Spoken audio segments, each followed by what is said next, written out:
Good morning, kings and queens, or good evening, depending on where you are. Welcome again to For the Kingdom. So I just wanted to come on here and encourage you guys to give some thought to what barriers are you allowing to hinder you from unlocking your full potential and achieving your goals and your dreams. So we've been talking a lot about dreams and passions a lot lately.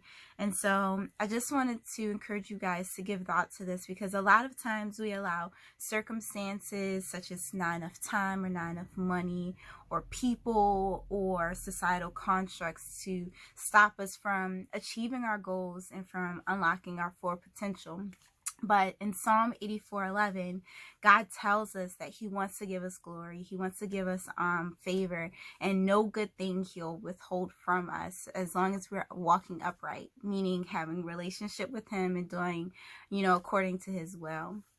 And so with that being said, it makes you question, who's lying? Are my circumstances lying, or is God lying?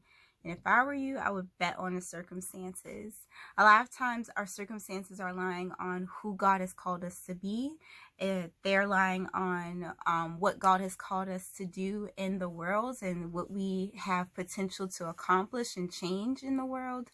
Not just change for the betterment of the world, but even for our lives and our families and our own situations. So a lot of times we have to ask ourselves that question. We're so quick to default when we are presented with a challenge to, oh, it must not be God's will, or, oh, it must not be meant to be if I'm not able to accomplish this.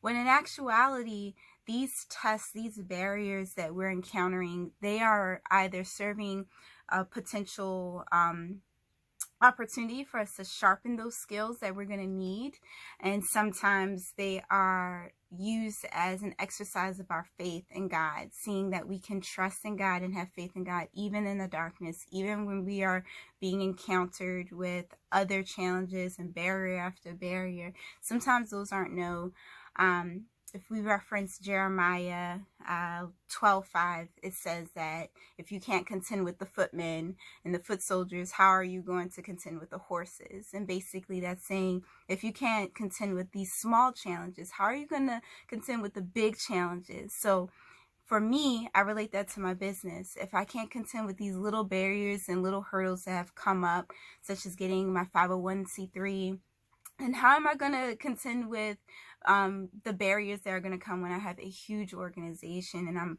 managing many people? That's what you have to think about when you're facing those challenges.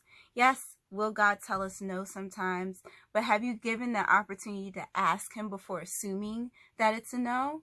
We have to actually ask him and seek his direction in those circumstances. And in the meantime, if he's not telling you no and that passion is still burning in your heart to do whatever it is you feel called or feel passionate to do, then you keep pursuing it. You sharpen your skills, you grow your knowledge in the meantime, so that when your opportunity does come, you're ready. Stay ready so you don't have to get ready, right? So get ready, study up, practice, don't be discouraged, be encouraged, and sometimes you're going to have to encourage yourself. In the meantime, keep loving yourselves and keep doing all that you've been called to do in this world. You guys are beautiful and amazing.